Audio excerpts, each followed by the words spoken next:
चिड़िया अपने पास दिए हुए अंडों के पास घोंसले में बैठी थी। वो अपने अंडों का बहुत अच्छे से ध्यान रखती थी। उसे इंतज़ार था कि कब उसके बच्चे अंडों से बाहर आएंगे और वो उन्हें कब दुलार दे सकेगी। जंगल का मौसम काफ़ी तेज़ी से बदल रहा था और चारों तरफ हवा का तूफान जंगल को घेरे हुए था।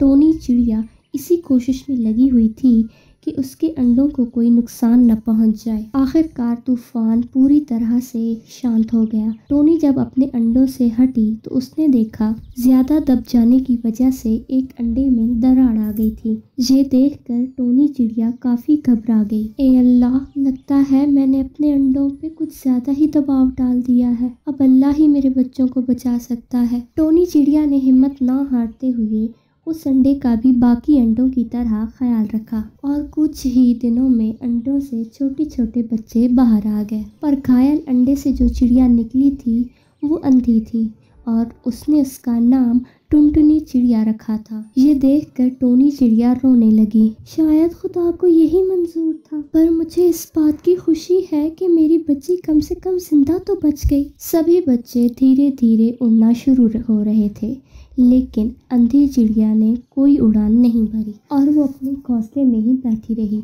टोनी चिड़िया उसके लिए खाना लाती थी और उसे खिलाती थी। जल्द ही टुनटुनी चिड़िया को उड़ने का मन करता, मगर वो सिर्फ अपने घोंसले में बैठकर अपने पर फड़फड़ाती थी।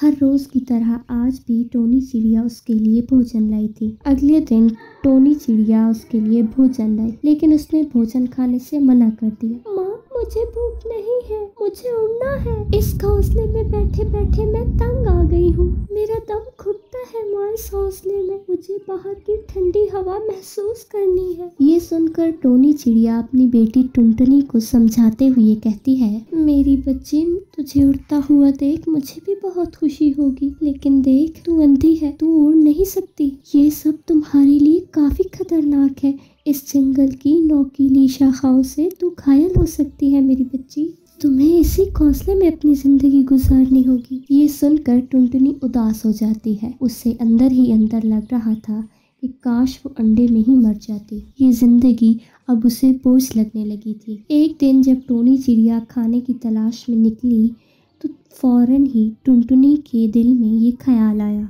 मेरी वजह से मेरे परिवार को कितनी मुश्किल होती है। मैं अपने परिवार के लिए परेशानी का कारण बनती जा रही हूँ। मुझे जल्द ही उनसे दूर हो जाना चाहिए, वरना आगे चलकर उन्हें बहुत परेशानी होगी जो मुझसे बर्दाश्त नहीं होगी। फिर टुनटुनी चिड़िया बहुत तेजी से अपने पंख फड़फड़ाने लगी। उसने उड़ान भरना शुरू कर दी, लेकिन उसे नहीं पता था कि वो किस तरफ जा रही है। वो वहां से उड़ती हुई कहीं दूर निकल गई। जब टुनटुनी चिड़िया की सारी शक्ति खत्म हुई तो तब वो जमीन पर आकर गिरी, जिससे उसके जिस्म पर जख्म हो गए। तभी वहां पर एक जहरीला सांप आ जाता है। सांप अपना फन फैलाकर उसे डराने की कोशिश करता है, लेकिन सांप ये देखकर हैरतज़दा हो जाता है कि टुनटुनी चिड़िया उसको देखकर भाग नहीं रही थी। तभी कुछ देर बाद सांप को मालूम हुआ कि वो चिड़िया तो अंधी है। ये देखकर सांप को उस पर तरस आया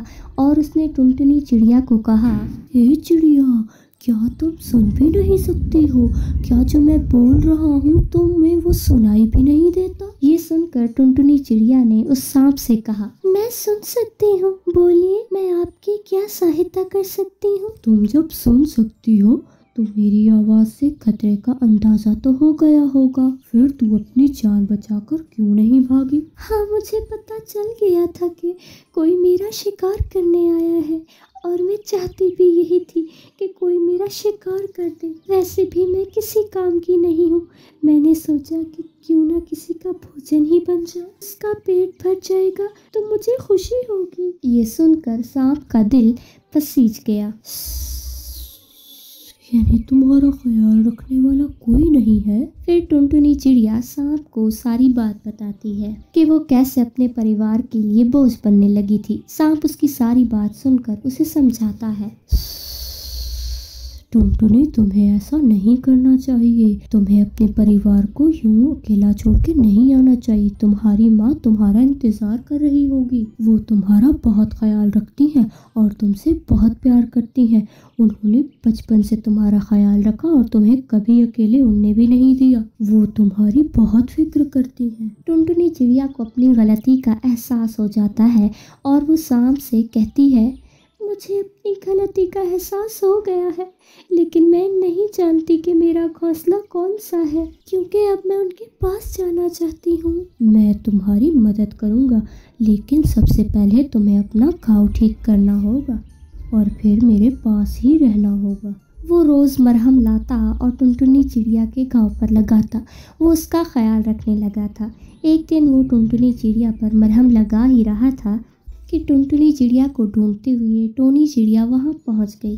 जब उसने सांप को अपने बच्चे के पास देखा तो उसने जल्दी से सांप को अपनी चोंच में उठाकर बहुत ऊंचाई पे ले गई और वहां से उसे नोकीले पत्थरों पर फेंक दिया और वहीं पर सांप की मौत हो जाती है। उसे मालूम हुआ कि सांप ही उसकी रक्षा कर रहा था और ये जानकर टोनी चिड़िया को अपने किए पर बहुत पछतावा होता है। सांप ने जाते जाते अपना वादा पूरा किया।